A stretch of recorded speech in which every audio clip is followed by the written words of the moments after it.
DSC preparation కి మిగిలిన తక్కువ సమయాన్ని డిఎస్సి 2024 యాప్ లేదా DSC2024.com తో జాబ్ ని సాధించండి. జగన్ మీరు రావాలని బాబు పిలిచారు. మరి జగన్ వస్తారా? పీఎం, సీఎం, డిప్యూటీ సీఎంలతో మాజీ సీఎం వేదికను పంచుకుంటారా? చంద్రబాబు ఆహ్వానం మేరకు అమరావతి పునర్నిర్మాణ పనుల ప్రారంభోత్సవానికి హాజరు కావడంపై జగన్ ఎలాంటి నిర్ణయం తీసుకుంటారు? ఏపీ రాజకీయాల్లో ఓ ఆసక్తికర పరిణామం చోటు చేసుకుంది. మే 2న అమరావతిలో జరగబోయే పునర్నిర్మాణ కార్యక్రమాల ప్రారంభోత్సవానికి మాజీ ముఖ్యమంత్రి, ప్రతిపక్ష నేత వైఎస్ జగన్మోహన్ రెడ్డికి అధికార ఎన్డీఏ కూటమి ప్రభుత్వం ఆహ్వానం పంపింది. ప్రధాని మోదీ చేతుల మీదుగా జరిగే ప్రారంభోత్సవానికి రావాలని కోరింది. ఈ మేరకు ప్రభుత్వ అసిస్టెంట్ ప్రోటోకాల్ అధికారి ఫజల్ స్వయంగా తాడేపల్లిలోని జగన్ నివాసానికి వెళ్లారు. అయితే జగన్ అందుబాటులో లేకపోవడంతో ఆయన వ్యక్తిగత కార్యదర్శి నాగేశ్వర రెడ్డికి ఆహ్వాన పత్రిక అందజేశారు.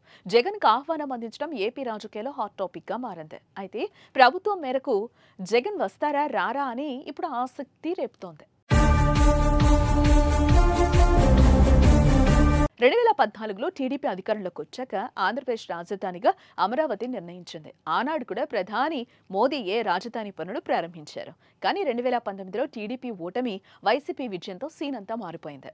అమరావతిని జగన్ పక్కన పెట్టి 3 రాజధానుల అంశాన్ని తెరపైకి తెచ్చారు. దీంతో రాజధాని కోసం భూములిచ్చిన రైతులు ఉద్యమమే చేశారు. పెద్ద ఎత్తున ఆందోళనలు చేపట్టారు. కట్ చేస్తే 2024 ఎన్నికల్లో వైసీపీ ఓటమి, టీడీపీ కూటమి విజయంతో మళ్లీ అమరావతిని చంద్రబాబు పట్టలెక్కించారు. మరోసారి ప్రధాని మోదీనే పునర్నిర్మాణ కార్యక్రమాల ప్రారంభోత్సవానికి ఆహ్వానం అందించారు. ఈ ముఖ్యమైన కార్యక్రమానికి అన్ని పార్టీలు భాగస్వామ్యం చేయాలనే ఉద్దేశంతో ప్రోటోకాల్ ప్రకారం జగన్ కు ఆహ్వానం అందించారు. జగన్ కు చంద్రబాబు ఆహ్వానం అందించి పెద్ద ఇరకాటంలోనే పెట్టారు. ఇది ఆయనకు ఓ పరీక్షలా మారింది. హాజరు కాకపోతే అమరావతికి విలన్లా వైసీపీ మిగిలిపోతుందేమో అని వైసీపీ శ్రేణులు భావిస్తున్నాయట.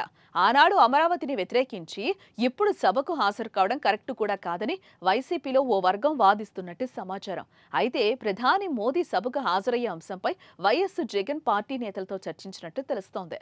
ఇందులో సభకు వెళ్లకపోతేనే మంచిదనే అభిప్రాయానికి వచ్చినట్లుగా తెలుస్తోంది.